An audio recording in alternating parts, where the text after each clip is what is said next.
Dear students, welcome back. तो mechanics के अब हम लोग सेकंड चैप्टर का रिवीजन आज करेंगे, मोशन इन स्ट्रेट लाइन का। ठीक है, तो स्टार्ट करते हैं इसको।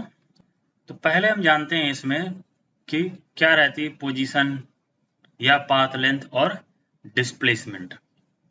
तो इसमें देखिए कि एक जैसे ये रहता है फ्रेम ऑफ रेफरेंस, जैसे जिसके रेस्पेक्ट में हम मोशन को कंसीडर करेंगे। तो ये जैसे फ्रेम ऑफ रेफरेंस है, ये ओरिजिन है। तो ओरिजिन से मान ली कोई पार्टिकल या कोई बॉडी या कोई यहाँ पर सिचुएटेड है, तो यहाँ से ये जो डिस्टेंस आएगी ओरिजिन से, ये क्या कहलाएगी, इसकी पोजीशन कहलाएगी। एक्स मान लीजिए या आर मान लीजिए। ठीक, तो एक कोई रेफरेंस पॉइंट होगा जहाँ से उसकी हम बताएंगे कि किसकी किस डायरेक्शन में क्या है, तो वो पोजीशन कहलाएगी। पाथ लेंथ क्या होती है, जिस रास्ते से कोई बॉडी चलेगी। जैसे मान लीजिए ए है और ये बी है, ए से बी जा रहे हैं, तो मान लीजिए ऐसे ऐसे करते हुए इस तरह से जा रहा है, ये इधर पहुंचा जा करके। ठीक, क्या हुआ, पाथ लेंथ। और डिस्प्लेसमेंट क्या हुआ कि ये इनिशियल पॉइंट और फाइनल पॉइंट की जो मिनिमम डिस्टेंस रहती है, ठीक है, initial point and final point के बीच की minimum distance, initial position and final position के बीच की मिनिमम डिस्टेंस होगी, ये कहलाएगी डिस्प्लेसमेंट। तो जिस रास्ते से हम चल रहे हैं वो क्या कहलाएगा, पाथ लेंथ। ठीक है, या यही आ जाएगा डिस्टेंस। और इनिशियल पोजीशन और फाइनल पोजीशन के बीच की जो मिनिमम डिस्टेंस रहती है, the minimum distance between initial and final position, initial and final position is called displacement. यह क्या कहलाएगा, डिस्प्लेसमेंट कहलाएगा। ठीक, जैसे मान लीजिए ऐसे ही कोई सर्किल मूव कर रहा है, इसकी रेडियस आर दे रखी है। अब ये यहाँ से ऐसे चला, ये मान लेते हैं, हम पॉइंट ए मान लेते हैं, ये बी मान लेते हैं, ठीक है, ये सी है और ये डी है। तो ए से बी तक आने में, ए से बी तक आने में, तो ए से बी तक आएगा, देखो हाफ सर्किल कवर किया ना, हाफ सर्किल कवर किया, तो ये रहेगा डिस्टेंस। तो डिस्टेंस बाय जिस रास्ते जा रहा है वैसे रहेगा। तो सरकमफ्रेंस होती 2 पाई आर, तो इसका आधा चला ना, ये क्या हो गया, पाई आर। लेकिन अगर हम डिस्प्लेसमेंट की बात करते हैं, तो डिस्प्लेसमेंट तो इनिशियल पोजीशन और फाइनल पोजीशन के बीच की मिनिमम डिस्टेंस, ये कितना हो जाएगा, 2r। ठीक है, अगर यही मान लीजिए ए से ए तक आ जाता, ए से ए तक आ जाता, तो देखो जहां था वहीं आ गया, तो डिस्प्लेसमेंट कितना हो गया, 0। लेकिन हम डिस्टेंस की बात करें तो ये सरकमफ्रेंस बराबर होगी 2 पाई आर। ठीक है, तो ये बात हुई आकर के पोजीशन, पाथ लेंथ और डिस्प्लेसमेंट के बारे में।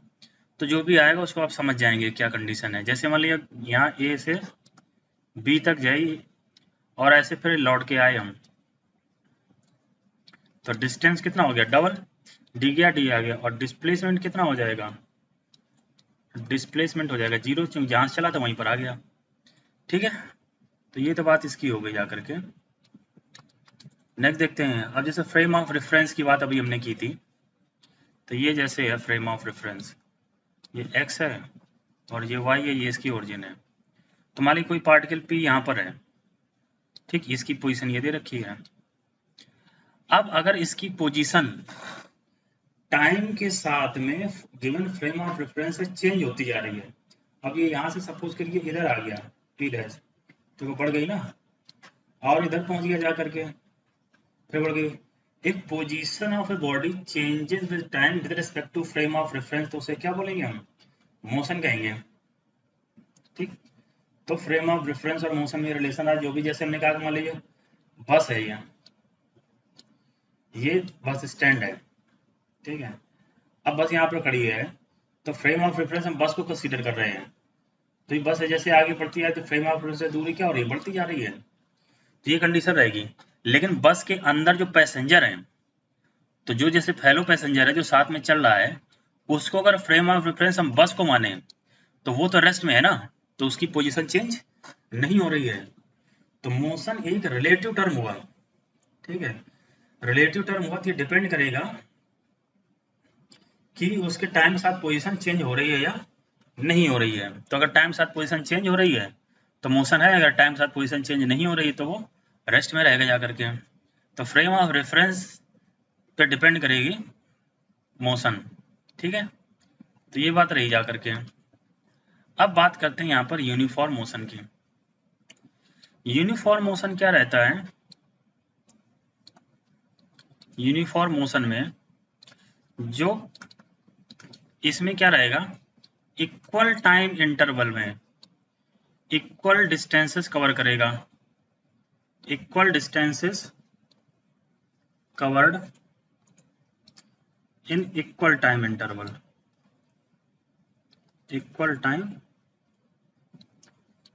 इंटरवल। जैसे मान लीजिए स्पीड दे रखी है 2 मीटर पर सेकेंड, मतलब 1 सेकेंड में कितना चला जा करके 2 मीटर। तो ये जैसे जर्नी हम कहें यहाँ जीरो से कंसिडर किया तो ये 2 मीटर में ये 1 सेकेंड आया, फिर यहाँ 2 सेकेंड आया, ये 4 मीटर चल गया जा करके, फिर ये 3 सेकेंड आया 6 मीटर चल गया, ये 4 सेकेंड आया 8 मीटर चल गया। तो हर एक का गैप देखो 2 आएगा ना, और टाइम कितना आ रहा है 1 सेकेंड। तो इक्वल टाइम इंटरवल में इक्वल डिस्टेंस में चलेगा, उसे क्या बोलेंगे हम, यूनिफॉर्म मोशन कहेंगे।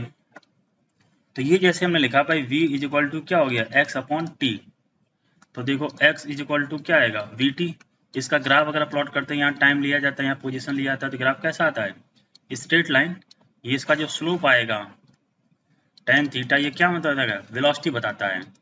तो यहाँ जैसे हमने क्वेश्चन ये रहता है तो x और t के बीच में जैसे ग्राफ की अगर बात करें तो ये अगर दो ग्राफ देखिए, फर्स्ट ले रखा है ये सेकंड, इसका स्लोप कम है, इसका स्लोप ज़्यादा है, तो जिसका स्लोप ज़्यादा होगा उसकी वेलोसिटी ज़्यादा होगी, क्योंकि tan theta directly proportional to speed के है, ठीक है।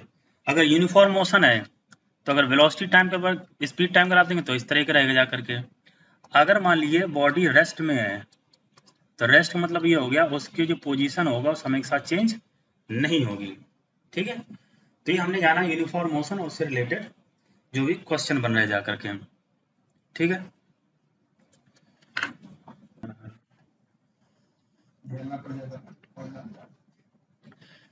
ठीक है, तो ये बात हम लोगों ने जानी यूनिफॉर्म मोशन की। अब इसमें और देखते हैं यूनिफॉर्म मोशन, जैसे यूनिफॉर्म स्पीड की बात अगर हम करें, यूनिफॉर्म स्पीड, तो यूनिफॉर्म में क्या रहेगा जाकर के, यूनिफॉर्म स्पीड क्या रहेगा, ये हो जाएगा डिस्टेंस अपॉन टाइम। अगर हम बात करें यूनिफॉर्म वेलोसिटी की, ठीक है, वेलोसिटी की वेक्टर क्वांटिटी तो ऐसे बना दिया, तो इधर आ जाएगा डिस्प्लेसमेंट अपॉन टाइम, बस ये अंतर है। अब इसके पहले जैसे हमने बात की थी डिस्टेंस और डिस्प्लेसमेंट, तो देखो डिस्टेंस और डिस्प्लेसमेंट अंतर क्या था। देखो डिस्टेंस जो है वो कभी भी जीरो नहीं हो सकती अगर बॉडी चल रही है, लेकिन जो डिस्प्लेसमेंट है ये जीरो हो सकता है। कैसे, जैसे ऐसे चली और लौट के ऐसे आ गई, तो डिस्टेंस तो हो गया डबल इसका, लेकिन डिस्प्लेसमेंट कितना हो जाएगा, जीरो, ठीक। तो ये बात रही अगर, तो इसका मतलब ये हुआ कि जो डिस्टेंस रहेगी ये हमेशा ज्यादा रहेगी या बराबर रहेगी किसके, डिस्प्लेसमेंट के। इसी तरह यहाँ भी दे, ठीक, तो ये बात हो गई। तो यूनिफॉर्म में क्या होगा, यूनिफॉर्म मोशन मतलब स्ट्रेट लाइन मोशन, जैसे रेक्टिलिनियर प्रोपगेशन है ना, तो स्ट्रेट लाइन मोशन में अगर हम बात करें तो ये जैसे ऐसे चले ए से बी तक, तो देखिए यहाँ पर जितना डिस्टेंस होगा उतना ही क्या होगा, डिस्प्लेसमेंट भी होगा। इसका मतलब स्पीड और वेलोसिटी क्या है, सेम है in case of straight line motion, ठीक है। तो ये बात हम लोगों ने जानी किसकी, यूनिफॉर्म स्पीड और यूनिफॉर्म वेलोसिटी की, और इसके हम लोगों ने ग्राफ की बात की, ठीक है। आगे बढ़ते हैं।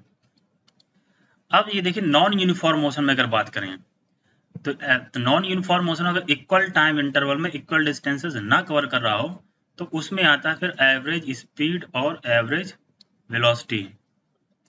एवरेज स्पीड, तो एवरेज स्पीड क्या रहता है फॉर्मूला, ये रहता है total distance, total distance upon total time, upon total time.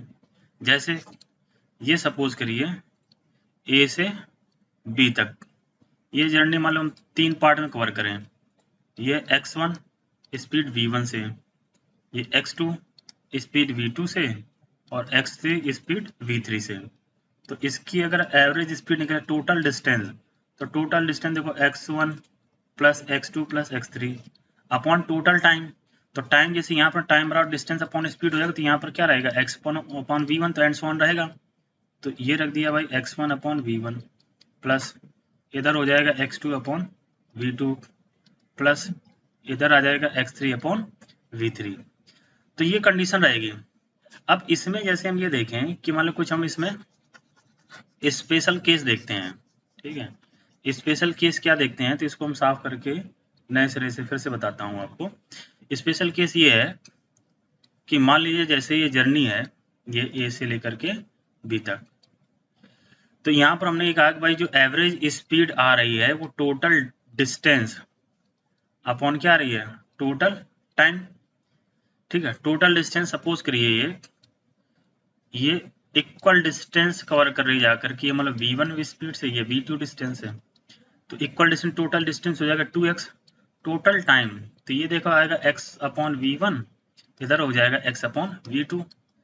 तो देखो v एवरेज, तो ये 2x, x को यहाँ कॉमन ले लिया तो यहाँ पर क्या आता है 1 upon v1 plus 1 upon v2, x cut किया, तो देखो एवरेज स्पीड का फॉर्मूला आया वो हो गया 2v1 v2 upon v1 plus v2।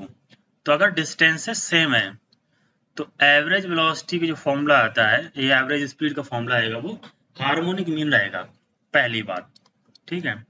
दूसरी बात करें हम, दूसरी बात ये है कि मान लीजिए अब क्या हो कि इस केस में इक्वल टाइम इंटरवल में अलग अलग स्पीड से चले जा करके ये, तो तब हम देखते हैं average speed.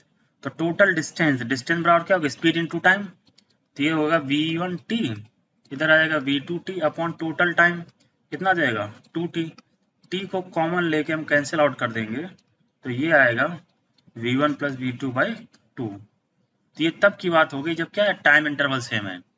If distances are same तो हार्मोनिक मीन, अगर टाइम इंटरवल सेम है तो क्या है अर्थमेटिक मीन है। तो ये बात होगी, अगर स्ट्रेट लाइन मोशन है तो यही एवरेज स्पीड होगी, यही क्या रहेगा एवरेज वेलोसिटी होगी, ठीक है। तो ये बात जानी हमने। अब इसी में जैसे एक क्वेश्चन ऐसे आ जाता है, जैसे मान लीजिए बॉडी है, ये कोई मतलब कार है, ये ए से बी तक पहले ऐसे जा रही है स्पीड v1 से, फिर ऐसे लौट के आ जा रही है स्पीड v2 से, तो इसकी एवरेज स्पीड बताओ। तो देखो डिस्टेंस बराबर है ना, डिस्टेंस बराबर है तो ये आ जाएगा 2v1 v2 upon v1 plus v2। अगर हम बात करेंगे एवरेज वेलोसिटी की, तो इस केस में देखो जहां से शुरू हुआ था वहीं पर आ गया, तो डिस्प्लेसमेंट कितना हुआ 0, तो एवरेज वेलोसिटी कितनी रहेगी 0 रहेगी जाकर के, ठीक है। तो ये बात रहेगी। अब इसमें बात ये आती है कि एवरेज स्पीड एवरेज वेलोसिटी में रिलेशन मतलब आपको बताना है कि कौन छोटा रहेगा कौन बड़ा रहेगा। तो हम लोगों ने ये देखा था डिस्टेंस हमेशा या तो बड़ा ही रहेगी या तो बराबर रहेगी किसके, डिस्प्लेसमेंट के। तो यहाँ पर इसी तरह देखेंगे जो एवरेज स्पीड रहेगी बड़ी रहेगी या बराबर रहेगी किसके, एवरेज वेलोसिटी के। हमें पता है कि एवरेज डिस्टेंस कभी भी 0 नहीं होता था, तो एवरेज स्पीड 0 नहीं होगी, लेकिन डिस्प्लेसमेंट 0 हो जाता था। इसका मतलब जो एवरेज वेलोसिटी होगी वो 0 हो सकती है। तो ये नॉन यूनिफॉर्म मोशन का आया। अब नॉन यूनिफॉर्म मोशन में ये कंडीशन रहेगी जाकर के, ठीक है। अब यही अगर जर्नी 3 इक्वल पार्ट में कवर करें, तो ये मान लीजिए x/3 ये है v1 स्पीड से, नेक्स्ट 1/3 ये v2 स्पीड से, और नेक्स्ट 1/3 v3 स्पीड से। तो उस केस में जो वैल्यू आती है ये कितना आ जाता है, ये वैल्यू आ जाएगी 3v1 v2 v3। तो यहाँ आ जाएगा ये 3v1 v2 v3। अब दो कॉम्बिनेशन कर दीजिए, मतलब v1 v2 plus v2 v3 plus v1 और v3 दिया जाएगा अगर जर्नी कितनी होगी 3 पार्ट में हो रही है करके, ठीक है। ठीक है, तो ये हम लोगों ने देखा इसके जो थ्योरेटिकल एस्पेक्ट में था उससे रिलेटेड फॉर्मूले। अब इसके हम लोग कुछ एक बार समराइज कर दे रहा हूँ कि जैसे हम लोगों ने ये देखा कि अगर डिस्टेंसेस सेम थी, ठीक है, ये डिस्टेंसेस सेम, जैसे x ये भी थी और x ये थी, यहाँ पर स्पीड v1 थी ये भी v2 थी, तो जो एवरेज स्पीड आ रही थी ये वैल्यू हो रही थी 2v1 v2, ठीक है, 2v1 v2 upon v1 plus v2। दूसरा हमने देखा अगर टाइम इंटरवल सेम था तो स्पीड ये थी v1 v2, उस केस में जो एवरेज स्पीड आ जा रही थी वो क्या थी, arithmetic mean v1 plus v2/2। बाकी 3 पार्ट में जो जर्नी को कवर कर रहा था ये x/3 और x/3 स्पीड v1 v2 और v3 की हमने देखा ही वैल्यू क्या आ रही थी 3v1 v2 v3 अपॉन दो का combination v1 v3 plus v2 v3। ठीक है, इतना देखा। अब इसमें क्वेश्चन देखते हैं हम लोग, ठीक है, तब समझते हैं कैसे हम इसको अप्लाई करेंगे। जैसे कहते हैं ये स्टेशन है ए और ये स्टेशन है बी, यहाँ से कोई कार ए से बी की तरफ जा रही है 60 किलोमीटर पर आवर से और लौट के आ रही है v2 इक्वल टू मतलब 40 किलोमीटर पर आवर से वापस यहीं लौट के आ जा रही है। तो कह रहा है कि इसकी एवरेज वेलोसिटी बताइए। ठीक है, एवरेज वेलोसिटी और एवरेज स्पीड बताइए क्या रहेगी जा करके। ठीक है, तो वेलोसिटी क्या रहता है, total displacement upon total time. तो देखो जहां से चला था ये वहीं लौट के आ गया, तो इसका जो डिस्प्लेसमेंट हुआ जा करके वो कितना हो गया, 0। जब डिस्प्लेसमेंट 0 हो जाएगा तो एवरेज वेलोसिटी कितनी हो जाएगी, 0। ठीक है, अब एवरेज स्पीड की बात करिए। एवरेज स्पीड क्या होती है भाई, जितनी डिस्टेंस देखो जा रहा था उतनी डिस्टेंस लौट के आ रहा है, तो डिस्टेंसेस सेम है, तो ये आएगा 2v1 v2 upon v1 plus v2। तो 2 v1 वैल्यू हो गई 60, v2 वैल्यू हो गई 40 अपॉन v1 प्लस v2 कितना हो गया 100। 0 0 0 0 6 24 और 2 कितना आ गया 48, 48 किलोमीटर पर आवर। ये वैल्यू किसकी आ गई, एवरेज स्पीड की। ठीक है, तो बस इसी तरह क्वेश्चन रहते हैं, बस फॉर्मूला आपको ध्यान रखना है, बस आप सॉल्व कर लेंगे। तो एवरेज स्पीड हो गया और क्या हो गया, एवरेज वेलोसिटी। ठीक है, आगे देखते हैं। अब एक न्यूमेरिकल ये दे रखा है, इसको हम सॉल्व करते हैं भाई। देखो सॉल्व लिखा, man walks on a straight road from his home to the market. अपने घर से बाजार गया वो 2.5 kilometre away with speed of 5 kilometre per hour. ठीक है, तो ये इसका मतलब होम है और ये है मार्केट। इसकी जो दूरी दे रखी है d इज इक्वल टू, ये 2.5 किलोमीटर है, 2.5 किलोमीटर कितनी स्पीड से जा रहा है, 5 किलोमीटर पर आवर की स्पीड से जा रहा है। फाइंडिंग द मार्केट क्लोज्ड, अब देखा यार बाजार बंद है। He instantly turns and walk back with home with speed of 7.5 kilometre per hour. देखा बाजार बंद है, मतलब भाई समझ लो लॉकडाउन वाली कंडीशन, बाजार बंद है, मतलब क्या करना लौट के घर चलो। तो लौटता है with speed of 7.5 kilometre per hour. ठीक है, तो देखो घर से जब बाजार की तरफ जा रहा है तो v1 की वैल्यू दे रखी है 5 किलोमीटर पर आवर, और जब बाजार से घर की तरफ लौट रहा है तब उसकी स्पीड दे रखी है 7.5 किलोमीटर पर आवर। कह रहा मैग्नीट्यूड ऑफ एवरेज वेलोसिटी। अब देखो सिंपल, आपको तुरंत दिमाग में आना चाहिए, एवरेज वेलोसिटी कितनी हो जाएगी, सोचो कितनी हो जाएगी, एवरेज वेलोसिटी 0 हो जाएगी। क्यों भाई, देखो जहां से चला था वहीं पर लौट के आ गया, तो डिस्प्लेसमेंट कितना रहा, 0। जब डिस्प्लेसमेंट 0 रहा जा करके तो एवरेज वेलोसिटी कितनी हो गई, 0 हो गई। चलिए, average speed of the man over the interval of, अब इसमें थोड़ा इसने बांट दिया है 0 to 30 मिनट। 0 से 30 मिनट के बीच में, यहाँ पर मैं 0 से 30 मिनट के बीच में आप इसकी एवरेज स्पीड बताओ। 0 से 30 मिनट एनसीईआरटी का क्वेश्चन है, क्योंकि इसलिए हम करा दे रहे हैं ताकि आपको जनरली जो क्वेश्चन रहते हैं ना कि एनसीईआरटी कर लें, तो उसको हम कर ले रहे हैं। अब पहले भी देखते हैं भाई ये 30 मिनट में कहाँ रहा होगा। भाई डायरेक्ट इसको देखते हैं कि घर से बाजार जाने में कितना समय लगेगा। टाइम बराबर होगा डिस्टेंस अपॉन स्पीड। डिस्टेंस जो दे रखी है वो 2.5 किलोमीटर, स्पीड दे रखी है 5, तो ये आया 1/2 आवर।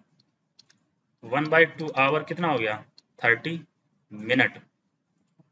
तो 30 मिनट में घर से बाजार तक गया होगा, तो घर से बाजार तक जाने में जो एवरेज स्पीड आई वो total distance upon total time. Distance कितनी है 2.5 किलोमीटर, टाइम कितना लगेगा 1/2 आवर, तो 2 चला जाएगा ऊपर, कितना आ गया 5 किलोमीटर पर आवर। चलिए फिर 0 से 50 मिनट, तो ये देखो 30 गया ये, तो एक तरफ 30 में कितना चला 2.5 किलोमीटर। अब 20 मिनट और चला। दूसरा हम बात करें 0 से 50 मिनट, 0 से 50 मिनट में क्या रहा होगा, ये घर से बाजार पहुंचा और इसके बाद 20 मिनट और चल लिया, ठीक है। तो 20 मिनट में कितना डिस्टेंस चला होगा, तो डिस्टेंस बराबर हो जाएगा स्पीड इनटू टाइम। स्पीड कितनी देर की है 5, और 20 मिनट को हम बदल लेंगे किस में, आवर में, 1/3, तो ये चला 5/3 किलोमीटर।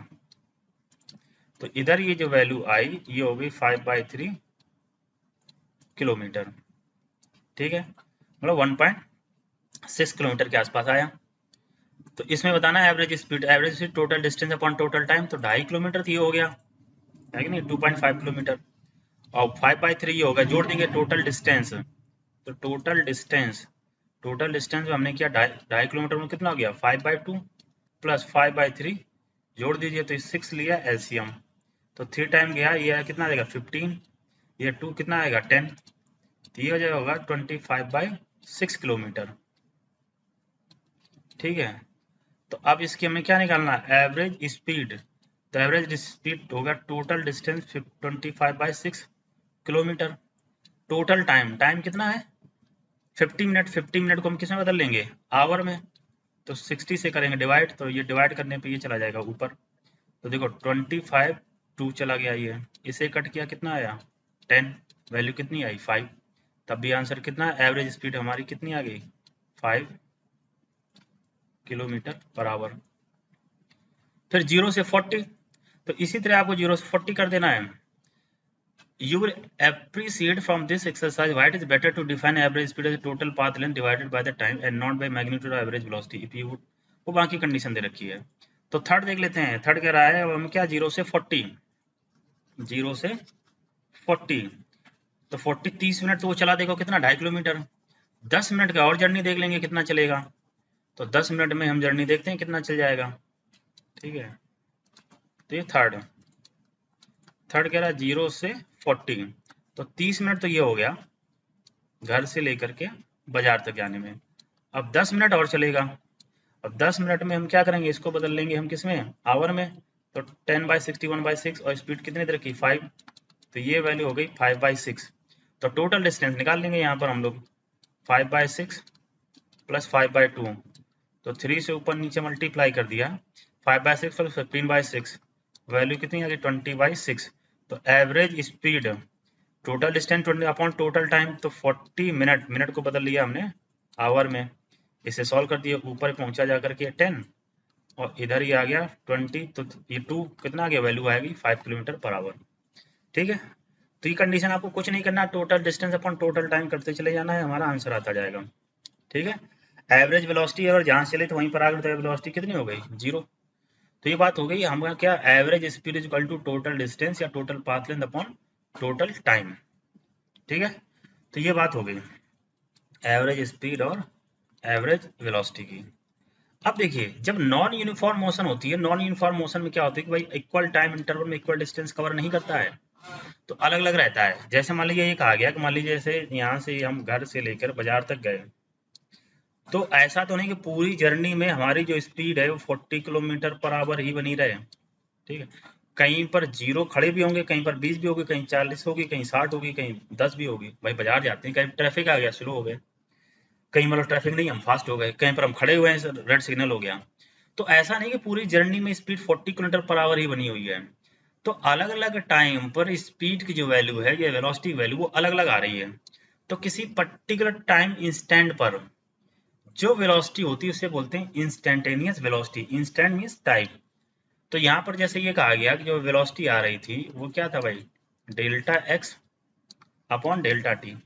अगर यहाँ पर क्या करें हम लिमिटेशन लगा दें, लिमिट लगा दें, लिमिट ये है t टेंस टू 0, तो ये कितना हो गया delta x upon delta T. तो इसको हम लिख सकते हैं, ये वैल्यू आ जाएगी D x upon d T, differentiate कर देंगे उसको, तो ये क्या आ जाएगा इंस्टेंटेनियस वेलोसिटी आ जाएगी किसी पर्टिकुलर टाइम पर। कैसे, एक क्वेश्चन के माध्यम से समझते हैं। क्वेश्चन ऐसे कह देंगे, मान लो किसी पार्टिकल की पोजीशन ऐसे वेरी करे विद रिस्पेक्ट टू टाइम, मतलब ये लिखा है उसका 6t² प्लस 4t माइनस 5, कह रहा फाइंड इट्स वेलोसिटी, वेलोसिटी बताने at t is equal to 2 second, 2 second पर बताइए। तो किसी पर्टिकुलर टाइम पर हो गया ना, तो ये dx बाई dt करेंगे हम लोग, तो v बराबर देखिए ये हो जाएगा dx अपॉन dt। तो यहाँ देखो रखते हैं dx अपॉन dt, तो ये वैल्यू लिखी हम लोगों ने d अपॉन dt, और ये इधर लिखा है 6t square plus 4t minus 5।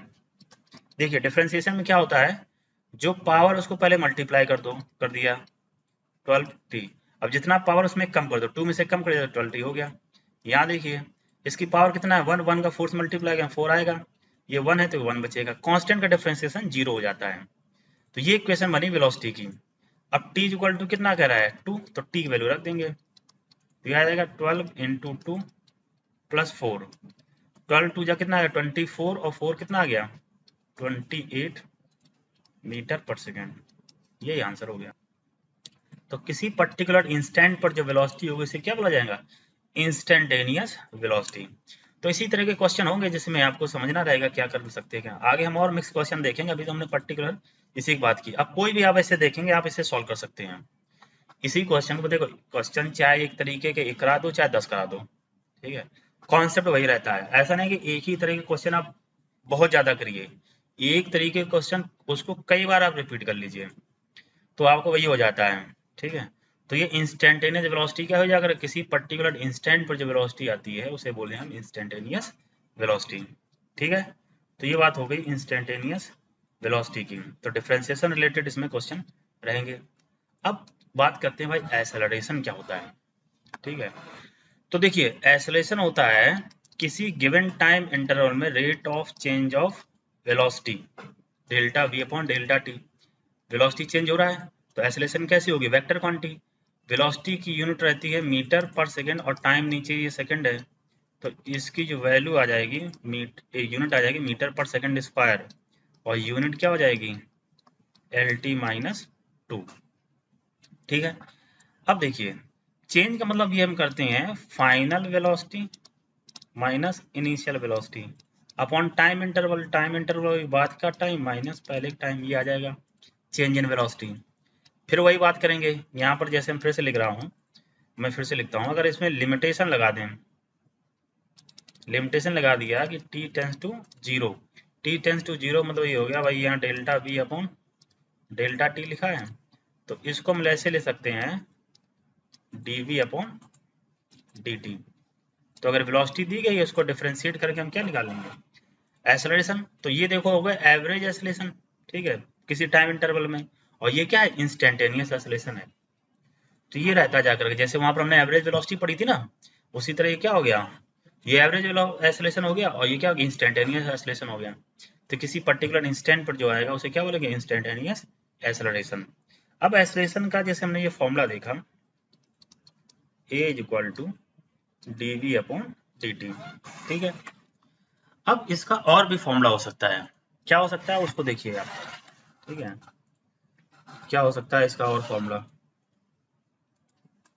इसको मैं साफ करता हूँ, ठीक है। और फॉर्मूला देखिए जैसे ये कहा गया भाई a इज इक्वल टू, ठीक है, ये जैसे यहाँ पर हम लिखते हैं कि ये जैसे आ रहा है भाई a is equal to dv upon dt, या और इसको स्पेसिफाई करें तो लिखा delta v upon delta t, ठीक है। अब देखिए यहाँ पर पहले केस हम देखते हैं, मान लीजिए जैसे एक्सेलरेशन हो जाए 0, एक्सेलरेशन 0 हुआ, इसका मतलब क्या हुआ जा करके dv अपॉन dt कितना हो गया 0, या हम ऐसे कह सकते हैं by delta v upon delta t equal to 0। अब टाइम कभी 0 हो नहीं सकता है, टाइम 0 नहीं हो सकता है, तो डेल्टा v बराबर कितना होगा 0, डेल्टा v बराबर 0 मतलब final velocity minus initial velocity बराबर 0। इसका मतलब फाइनल वेलोसिटी बराबर किसके रही, इनिशियल वेलोसिटी। अगर स्पीड इनिशियल और फाइनल बराबर होती थी तो उसे क्या बोला जाता था, यूनिफॉर्म मोशन, है कि नहीं है। तो इसका मतलब अगर बॉडी यूनिफॉर्म वेलोसिटी से मूव कर रही है तो उसका एक्सेलरेशन कितना आएगा 0 आ जाएगा। तो ये रहा जा करके यूनिफॉर्म मोशन, तो यूनिफॉर्म मोशन में एक्सेलरेशन कितना आ गया 0। दूसरी बात यह है कि देखो यहाँ पर ये तब 0 हो सकता है एक्सेलरेशन, तो एक्सेलरेशन तब 0 हो सकता है जब वेलोसिटी कितनी हो 0। तब भी तो हो सकता है ना। देखो वेलोसिटी कांस्टेंट है तो एक्सेलरेशन कैसा है, जीरो। वेलोसिटी जीरो तो एक्सेलरेशन जीरो होगा ही होगा। अब लेकिन यहीं पर थोड़ा एक एक्सेप्शन आ जाता है। क्या एक्सेप्शन आ जाता है उसको हम समझते हैं, ठीक है। यहीं पर भी बना रहने देते हैं, ये मैं समझता हूँ, ठीक है। कि ऐसी भी कंडीशन मिलती है कि जहां पर वेलोसिटी तो जीरो हो, वेलोसिटी जीरो हो लेकिन एक्सेलरेशन नॉन जीरो हो। कैसे? पहला केस देखिए, जब किसी बॉडी को हम ऊपर की तरफ फेंकते हैं तो हाईएस्ट पॉइंट पर वेलोसिटी कितनी होती है, जीरो। लेकिन जो ग्रेविटेशनल एक्सेलरेशन होता है वो तो लग रहा होता है ना नीचे। तो देखो एक्सेलरेशन लग रहा है लेकिन वेलोसिटी कितनी है, जीरो।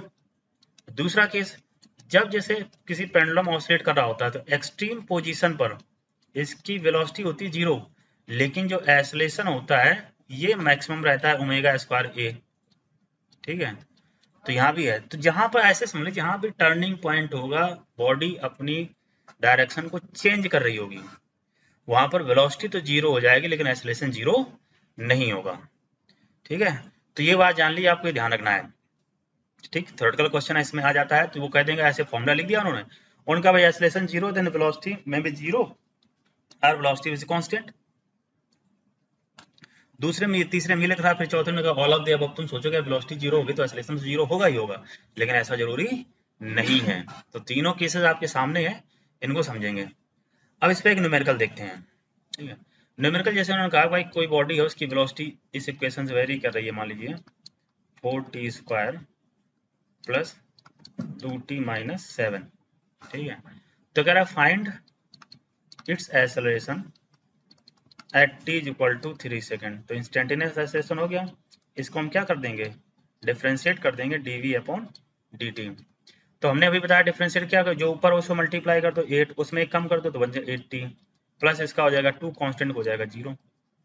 तो यहाँ देखो एक्सेलरेशन इज इक्वल टू आ गया 8t प्लस 2। अब यहाँ पर टाइम की वैल्यू रख दीजिए, कितना कह रहा है, 3 सेकंड कह रहा है ना, तो 8 इंटू 3 प्लस 2, तो ये वैल्यू हो गई 24 प्लस 2। तो देखिए एक्सेलरेशन हो गया 26 मीटर पर सेकंड स्क्वायर, ठीक है। तो ये बात आ गई आकर के इसकी, ठीक। तो इस तरह लिखा रहेगा, उसको आप सिंप्लीफाई कर लेंगे, पता चल जाएगा। तो ये की बात किसकी हो गई, एक्सेलरेशन की। अब जैसे कुछ दूसरे टाइप के क्वेश्चन रहते हैं उनको हम समझते हैं। अब उन्होंने कह दिया, मान लीजिए क्या है, वेलोसिटी की इक्वेशन लिख रखी है, ठीक है। क्या लिख रखी है, कुछ ही मान लेते हैं, मान लीजिए लिख रखा है, सपोज करिए 2 cube minus 4t square, 2 cube minus 4t square, और प्लस में कुछ मान लीजिए 5 मान लेते हैं, ठीक है। तो ये कंडीशन कह रहा है, तो कह रहा है फाइंड टाइम, वो टाइम बताना है जब इसका एक्सेलरेशन जीरो हो जाए। देखो माइनस साइन लगाया ना, तो यहाँ इसको देखते हैं, एक्सेलरेशन करने के लिए हम क्या करेंगे, इसको हम डिफ्रेंशिएट करते हैं dv अपॉन dt। डिफ्रेंशिएट करेंगे तो ये इसको देखो इससे मल्टीप्लाई हो जाएगा, कितना आएगा 6t स्क्वायर माइनस 8t, और कितना हो गया जीरो। अभी एक्सेलरेशन हो जाएगा जीरो, एक्सेलरेशन जीरो हुआ तो 6t स्क्वायर माइनस 8t। तो टाइम निकालना है तो यहाँ देखो t को कॉमन लेते हैं, ये बचेगा 6t माइनस 8 बराबर कितना, जीरो। तो ये देखो 6t माइनस 8 बराबर जीरो आ रहा है, तो इसका मतलब ये 6t बराबर कितना हुआ 8। तो time t is equal to आ रहा है 8/6 सेकेंड, 8/6 सेकेंड मतलब 4/3 सेकेंड के बाद इसका एक्सेलरेशन क्या हो जाएगा, जीरो हो जाएगा। तो इस तरीके के क्वेश्चन रहते हैं कि आपको उसमें कुछ नहीं करना, सिर्फ जो भी कह रहा है उसके अकॉर्डिंगली आप करते चले जाइए, हमें वैल्यू पता चल जाएगी, ठीक है। एक्सेलरेशन जीरो कर दिया तो उसमें पूछ देंगे बताइए वेलोसिटी कितनी है, तो बस यहाँ पर ये टी की वैल्यू यहाँ पर रख देंगे, हमें क्या पता चल जाएगी, वेलोसिटी पता चल भाई। जब इतने समय के बाद इसका एक्सेलरेशन जीरो हो जा रहा है तो इस कंडीशन उसकी वेलोसिटी क्या होगी, बस ये वैल्यू रख देंगे, पता चल जाएगी हमें वेलोसिटी क्या है उसकी, ठीक है। बाकी जो भी क्वेश्चन आए हमने प्रीवियस ईयर सेक्शन में इसके सॉल्व किए मैकेनिक्स में। आप इस वीडियो को देखने के बाद आप उस चैप्टर को देख लेंगे, प्रीवियस ईयर क्वेश्चन सेक्शन का आपका लगभग कंप्लीट हो जाएगा, 80 to 90% आप क्वेश्चन सॉल्व कर सकते हैं। अरे हम कहते हैं अगर 80% भी आपने सॉल्व किया ना फिजिक्स में तो 45 क्वेश्चन रहते हैं जाकर के, 8 5 जा 40, 80% में 0.8, ठीक है। 8 4 जा 32, 32 और 4 36, मतलब 36 क्वेश्चन आपने सही कर दिए, और मैं गारंटी देता हूँ अगर आप फिजिक्स में 35 प्लस सही कर लिए और केमिस्ट्री में 37 प्लस सही कर दिए और बायो में आपके 85 प्लस रहे, आपका सिलेक्शन हो जाएगा। जोड़ लिए 5 और 5 कितना होगा, 10 और 10 7 17 17 3 3 6 7 8 कितना आ गया 157 इंटू 4 करके देख लीजिए। 4 7 जा कितना आया 28, 4 5 जा 20 20 और 2 कितना आ गया 22 और ये 6, कितनी भी मेरिट जाए आपका इतने में आराम से हो जाएगा 628। और कोई कठिन टारगेट नहीं है, 35 प्लस 37 प्लस और 85 प्लस। ये करेक्ट क्वेश्चन आफ्टर नेगेटिव है, ठीक है, ये ध्यान रखेंगे। पता चला इसमें फिर माइनस हो जाए, आप जितना आप स्कोर करेंगे तो माइनस हो जाएंगे, तो स्कोर अगर आपसे 610 से नीचे चला गया तो फिर मुश्किल होगा सिलेक्शन लेना, ठीक है। तो अदर अलग अलग स्टेट्स की अलग रहता है, खासकर हम यूपी की बात करें तो ये मान लीजिए अगर 610 प्लस में है तो आपको कहीं ना कहीं मिल जाएगा। इस साल जैसे 900 सीट्स बढ़ रही हैं, ठीक है, तो वो डिपेंड करेगा पेपर कैसा है, उस पर बेसिस मेरिट होगी। तो हम आपको स्ट्रेटजी बता रहे हैं, जो हम इधर थ्योरेटिकल एस्पेक्ट में ब्रीफ रिवीजन कर रहे हैं और प्लस जो प्रीवियस ईयर क्वेश्चन हमने सॉल्व कराए हैं, आप सिर्फ इन दोनों को कंबाइन कर लीजिए, रिवाइज कर लीजिए, आपका आराम से आपको जो टारगेट हमने बताया इसको अचीव कर सकते हैं। फिजिक्स केमिस्ट्री एंड बायो आपको कंप्लीट पैकेज मिल रहा है एक ही प्लेटफॉर्म पर, वो भी अभी फ्री ऑफ कॉस्ट में, ठीक है। तो ये बात हमने किसकी जानी, एक्सेलरेशन की। आगे देखते हैं। अब मेन हमारा जैसे आता है इक्वेशन ऑफ मोशन। तो पहली बात ये देना, इक्वेशन ऑफ मोशन एप्लीकेबल तब होती है जब एक्सेलरेशन कैसा हो, कांस्टेंट। ये अच्छे से ध्यान रखेंगे। When acceleration is constant then and only then equation of motion are applicable. पहली इक्वेशन रहती है जाकर के v is equal to u plus a t. यहाँ पर देखिए क्या नहीं है, डिस्टेंस नहीं है कि नहीं, तो इसको वेक्टर फॉर्म लिखा जाए तो vector v is equal to ये आएगा vector u plus vector a into t, ठीक है। दूसरी इक्वेशन की बात करें तो ये रहता है s is equal to u t plus half a t square. Vector form लिखें तो vector s is equal to ये रहेगा vector u t plus half इधर आएगा ए टी स्क्वायर, ठीक है। तो ये हो गया जाकर के। अब यहाँ देखना ये डिस्प्लेसमेंट है, तीसरी कंडीशन अंदर, तो ये रहता है जाकर के v square is equal to u square plus 2as।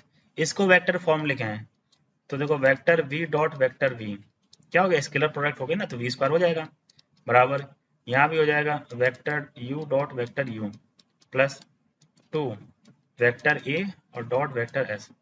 तो देखिए ये दोनों इक्वेशन कैसी हैं, ये वेक्टर हैं, वेक्टर फॉर्म में है, जबकि जो तीसरी इक्वेशन है ये कैसी है, स्केलर है भाई, ये डॉट प्रोडक्ट है, डॉट प्रोडक्ट में क्या आता है, स्केलर आता है, ठीक है। फोर्थ फॉर्मूला देखिए, distance covered in the nth second, distance covered in the nth second formula आता है u प्लस हाफ ए, ये आएगा 2n माइनस 1, ये आएगा।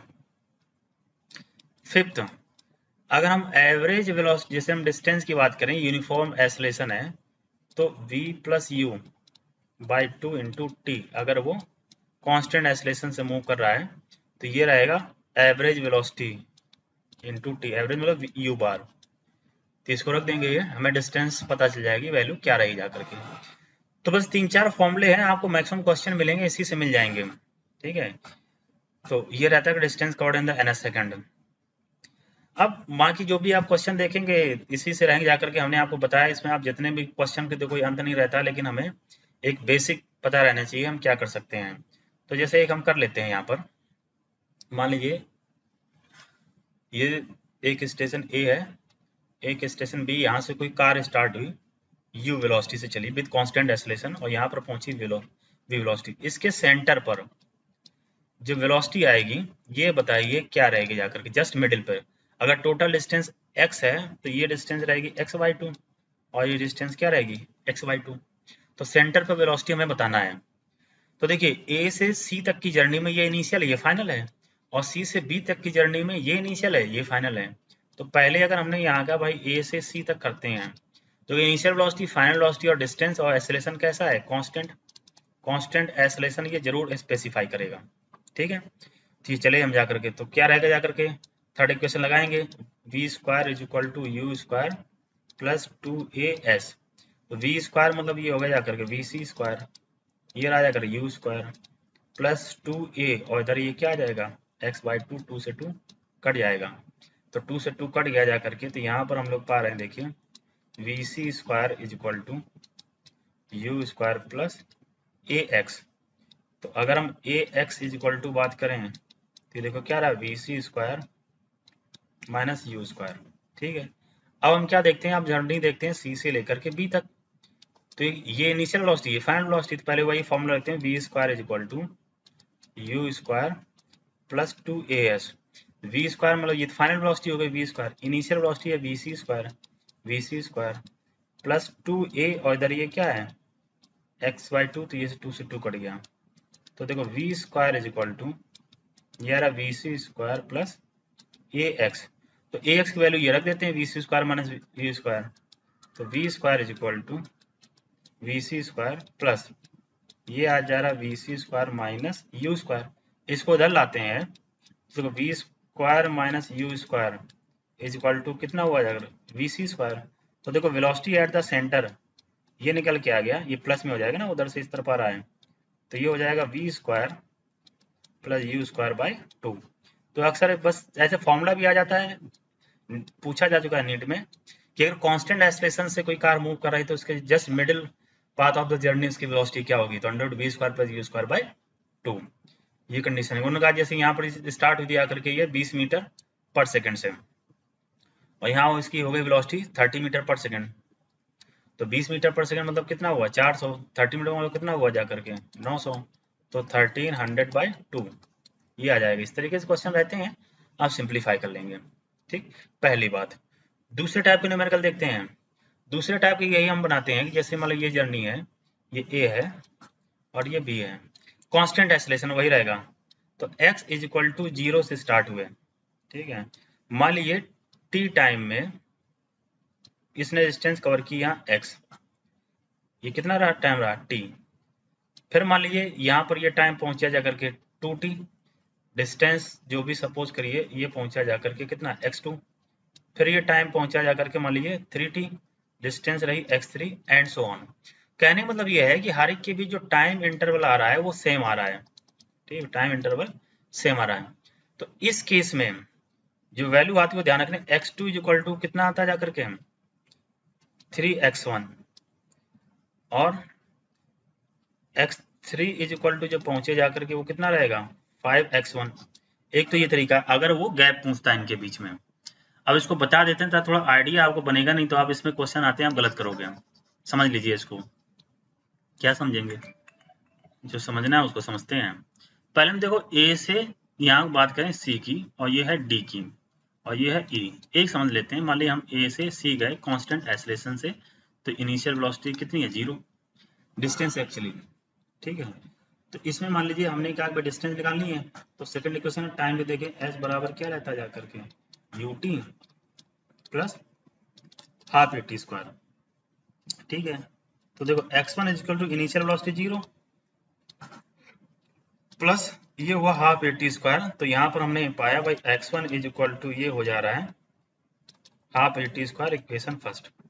अब मान लीजिए हम बात करें ए से लेकर के डी तक, तो ए से डी तक इनिशियल वेलोसिटी तो 0 और टाइम कितना होगा t, ये हो गया t हो गया, टोटल टाइम कितना है 2t।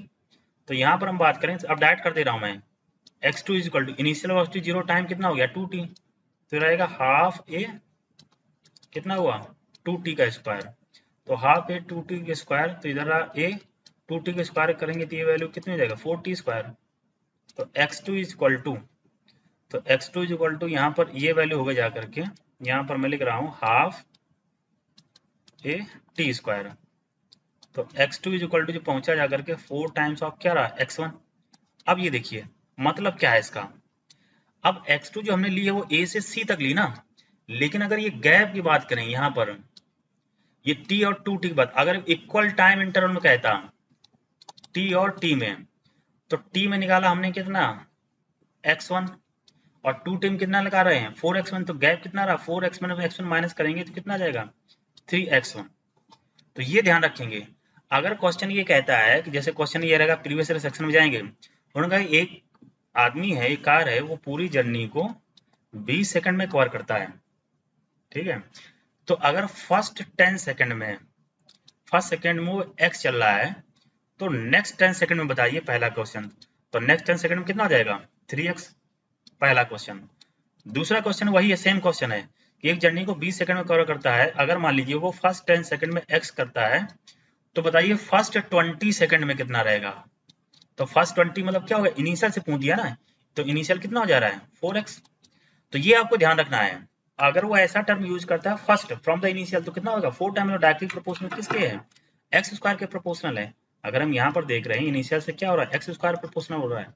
अगर इनका गैप देख रहे हैं हम x2 माइनस x1, तो हाफ ए को कॉमन ले लीजिए, तो कितना आ रहा है t2 square minus t1 square. और t2 स्क्वायर मतलब क्या हुआ जा करके 2t स्क्वायर, मतलब ये कितना हो गया 4t माइनस कितना रहेगा t, तो वैल्यू कितनी आ रही 3t। तो ये ध्यान रखेंगे आपको, अगर इंटरवल पूछता है तो 1:3:5 का रेशियो होगा, अगर इनिशियल से पूछता है तो टी स्क्वायर के प्रोपोर्शनल होगा 1, 4, 9 एंड सो ऑन। ठीक है, तो ये क्वेश्चन रहता है इसमें जाकर के।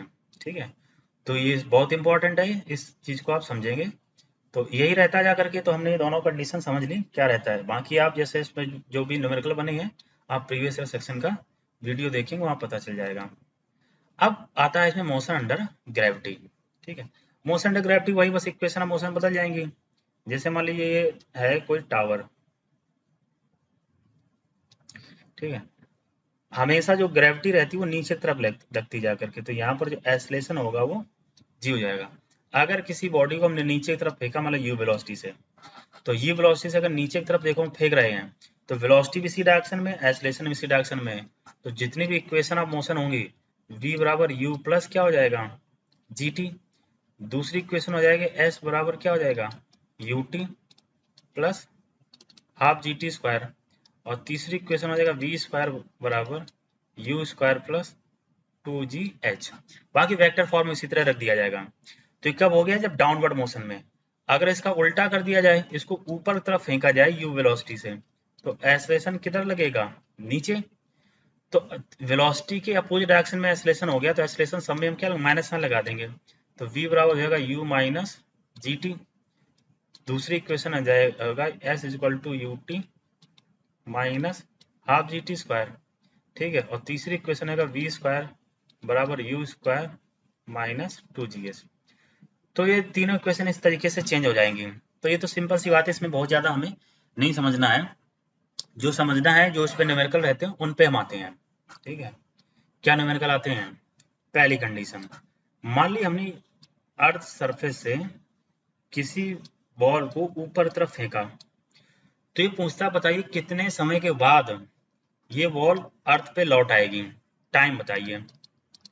तो देखिए पहले बात, मोशन अंडर ग्रेविटी को क्या किया जाता है, एयर रेजिस्टेंस कंसीडर नहीं किया जाएगा, एयर को हम कंसीडर नहीं करेंगे। तो ये बॉल देखो ऊपर कब तक जाएगी, जब तक इसकी फाइनल वेलोसिटी जीरो नहीं हो जाएगी। और देखो जितना टाइम इसको नीचे से ऊपर तक जाने में लगेगा, उतने टाइम ऊपर से नीचे तक आने में लगेगा। तो एक तरफ का टाइम निकाल लेते हैं, तो ऊपर तरफ जाएगा v इक्वल टू रहेगा u minus g T, final velocity हो जाएगा जीरो, इधर रहा u और ये होगा जी टी। तो देखो एक तरफ का टाइम कितना हो गया u अपॉन जी, ये एक तरफ का आया टाइम। तो टोटल टाइम जो इसको वापस आने लगेगा जा करके, तो दोनों तरफ का हम जोड़ देंगे, तो दोनों तरफ का जोड़ देंगे कितना आएगा 2u अपॉन जी, ये आ जाएगा टोटल टाइम। तो ये अब ध्यान रखेंगे, इस पर न्यूमेरिकल रहता है जाकर के। तो कई बार ऐसा कह देता है कि हमने किसी बॉल को अर्थ सरफेस से फेंका और वो 10 सेकंड के बाद जमीन पर लौट आई, तो बताइए कितनी स्पीड से फेंका गया होगा। तो 10 सेकंड के बाद जमीन पर लौट आई, जब हमने यहाँ से फेंका तब से टाइम काउंट किया, 10 सेकंड में लौट आई, तो एक तरफ का टाइम कितना हुआ 5 सेकंड।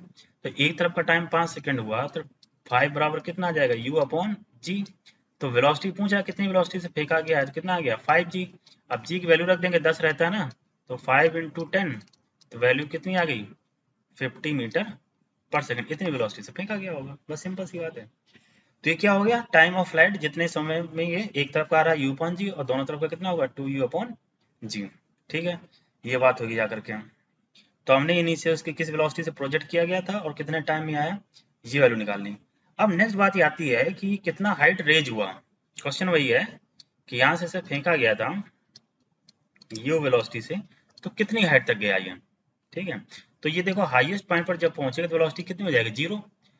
तो हमें केवल इनिशियल वेलोसिटी, फाइनल वेलोसिटी और एक्सेलरेशन किधर दे रखा है, नीचे की तरफ, और निकालना क्या है, height. Initial velocity, final velocity और थर्ड, तो थर्ड इक्वेशन लगाएंगे, हाइट में रिलेशन जो रहता है, तो v square is equal to u square minus क्या हो जाएगा 2gh। फाइनल वेलोसिटी 0 हो गई, इनिशियल रहा यू स्क्वायर, इधर क्या हो गया माइनस 2gh। तो इसको जब सिंप्लीफाई करेंगे तो हाइट अटेंड ये आ रहा है यू स्क्वायर अपॉन 2g, इतनी हाइट तक पहुंचेगा जाकर के यू स्क्वायर अपॉन 2g। ठीक है, तो ये रहेगा। अब इसका जैसे ग्राफ प्लॉट करिए, तो ग्राफ प्लॉट करें, इधर हम क्या रख रहे हैं, हाइट रख लीजिए, मान लीजिए पोजीशन है, और इधर हम कुछ भी रख लीजिए, मान लीजिए जैसे यहाँ पर जैसे ये रहता जा करके s is equal to u t minus क्या आ जाएगा हाफ जी टी स्क्वायर, तो घटेगा। तो इसमें जैसे पैराबोलिक इक्वेशन इधर पावर 2 इधर पावर 1 है, तो पैराबोलिक इक्वेशन रहती है जाकर के एस बराबर you t minus half g t square, इधर क्या रहेगा पैराबोलिक इक्वेशन रहेगा।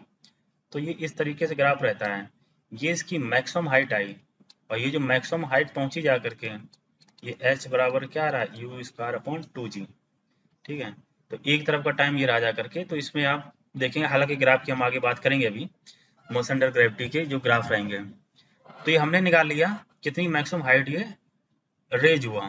ठीक है, तो क्या निकाल लिया हम लोगों ने, टाइम, एक तरफ का टाइम जो आ रहा था u अपॉन जी, कितना हाइट रेज हुआ, तो ये आ रहा है यू स्क्वायर अपॉन 2g। ठीक है, तीसरी बात, अब देखो ये जैसे यही टावर हम बना रहे हैं, यहाँ से जब हमने इसको ऊपर की तरफ फेंका तो वेलोसिटी यहाँ पर कितनी हो गई जाकर के 0। अब जब ऊपर से नीचे आएगा, सपोज करिए इसने h हाइट तक पहुंचा जाकर के, ठीक है, तो h हाइट तक पहुंचा, इनिशियल वेलोसिटी u दे रखी है, t टाइम दे रखा, फाइनल वेलोसिटी हो जा रही है 0, तो एक तरफ का टाइम निकाल लिया। तो थर्ड इक्वेशन से हमने इसका क्या निकाल लिया था, h की वैल्यू। अब जब ये ऊपर से नीचे आएगा, ठीक है, तो ऊपर से जब नीचे आएगा तो इनिशियल वेलोसिटी कितनी है 0, फाइनल वेलोसिटी निकालनी है क्या रही जा करके ये। ठीक है, तो ऊपर से नीचे आएगा तो एक्सेलरेशन किधर रहेगा, नीचे की तरफ, तो उसका रहेगा v is equal to u plus g t. तो फाइनल वेलोसिटी कितनी, ये रहा 0 इनिशियल वेलोसिटी, इधर कितना आ गया gt, तो यहाँ v इज इक्वल टू आ रहा है gt।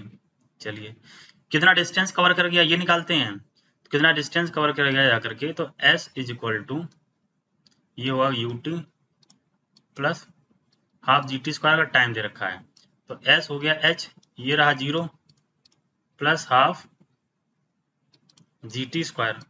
तो इसको जब सिंप्लीफाई किया तो t इज इक्वल टू जो वैल्यू आ गई वो कितना आ गया 2h अपॉन जी। ठीक है, थर्ड इक्वेशन पहले लगा देखते हैं, तो v square is equal to रहेगा u square plus 2gh। Final velocity निकालनी है, इनिशियल है 0 प्लस कितना रहा 2gh, तो वेलोसिटी जो फाइनल आ रही है वो कितनी आ रही है 2gh। अब यहाँ देखिए, जब हमने इसको ऊपर तरफ फेंका गया था तो u इज इक्वल टू भी तो आएगा अंडर रूट 2gh। तो देखिए जितनी वेलोसिटी से फेंका गया था उतनी वेलोसिटी से लौट के आ रही है, under root 2gh under root 2 दोनों में आ रहा ना भाई, इतनी वेलोसिटी से फेंका गया था तो कितना आता है h is equal to u square upon 2g। तो जो वेलोसिटी कितनी आ रही है प्रोजेक्शन के अंडर रूट 2gh, जब ऊपर से ड्रॉप किया गया तब भी वेलोसिटी कितनी आ रही है अंडर रूट 2gh, है कि नहीं है। तो इसका मतलब है जितनी वेलोसिटी से हम नीचे से ऊपर फेंकेंगे उतनी वेलोसिटी से ये लौट के आएगी, और जितना टाइम इसको नीचे से ऊपर तक जाने में लग रहा है तो उतने टाइम ऊपर से नीचे आने लगा, तो ये भी हम लोगों ने देख लिया। ठीक है, ये रहा जा करके। अब इस पर कैसे न्यूमेरिकल रहते हैं, देखिए जो टाइम है बॉडी के मास पर इंडिपेंडेंट है नहीं है। अगर मान लीजिए हम एक बॉडी लें हम 10 ग्राम की या 10 किलोग्राम की, और दूसरी बॉडी लें मान लो सपोज करिए हम 2 किलोग्राम की, और सेम हाइट से अगर छोड़ा गया है तो टाइम भी उनका क्या रहेगा, सेम लगेगा जाकर के। तो बॉडी के मास पर इंडिपेंडेंट है, क्वेश्चन पूछा गया है, उन्होंने कहा कि एक बॉडी का मास 1 किलो की, दूसरी तरह की 4 किलो की, सेम हाइट से उनको ड्रॉप किया गया है, then find out the time after which they will strike on the ground. तो दोनों क्या होगा, एक साथ टकराएंगे जाकर के। ठीक है, तो ये हमारा फॉर्मूला रहा, फॉर्मूले बेस्ड न्यूमेरिकल है जो उसमें पूछ दिए जाते हैं। बाकी मैं बार बार कहता हूँ प्रीवियस ईयर वीडियो सेक्शन देखेंगे, वहां पर आपको जो भी क्वेश्चन आए पता चल जाएगा। यहाँ पर हमारा सिर्फ फोकस ये है कि आपको हर एक फॉर्मूले पे कैसे न्यूमेरिकल बन सकता है वो आइडिया रहे, ब्रीफ रिवीजन में इतना ही हो सकता है। ठीक है, लेकिन इतना भी कर लोगे आपके लिए बहुत सफिशिएंट होगा। अब बात करते हैं मोशन अंडर ग्रेविटी के ग्राफ की। मोशन अंडर ग्रेविटी कैसी है, कांस्टेंट एक्सेलरेटिव ग्राफ है। तो कांस्टेंट एक्सेलरेशन में a इज इक्वल टू ये पड़ा हुआ v अपॉन टी था ना, तो v इज इक्वल टू क्या रहेगा 80। अगर वेलोसिटी को y एक्सिस पर रखा और टाइम को एक्स एस पर y equal to a x आया, तो वाई इक्वल टू क्या हो गया एम एक्स। तो अगर कांस्टेंट एक्सेलरेटिंग मोशन में वेलोसिटी टाइम ग्राफ को अगर प्लॉट किया जाए तो ये आया ना, और इसका स्लोप हमें क्या देगा एक्सेलरेशन। तो यहाँ पर इसका जो स्लोप रहेगा वो हमें क्या बताएगा एक्सेलरेशन। तो अगर मान लीजिए यहाँ पर ऐसे वेलोसिटी टाइम ग्राफ दे रखा है और ऐसे दो मोशन शो कर रखी हैं, ये 1 है ये 2 है, तो स्लोप किसका ज़्यादा है 1 का 2 का कम है। तो यहाँ पर एक्सेलरेशन 1 का ज़्यादा होगा 2 का कम रहेगा जा करके, ठीक है। और अगर यहाँ पर एक्सेलरेशन टाइम का ग्राफ की अगर बात करें तो कांस्टेंट एक्सेलरेशन इस तरीके से रहेगा। अब मेन आता है यहाँ पर इसका अगर ग्राफ प्लॉट कराएं किसका पोजीशन और टाइम का, तो इसके लिए आप इस क्वेश्चन को समझिए, ठीक है। मैं जब थोड़ा स्पेस बनाता हूँ, ठीक है, इसको मैं साफ कर दे रहा हूँ। हम देखते हैं कांस्टेंट एक्सेलरेशन के इक्वेशन कब बनेंगे जा करके।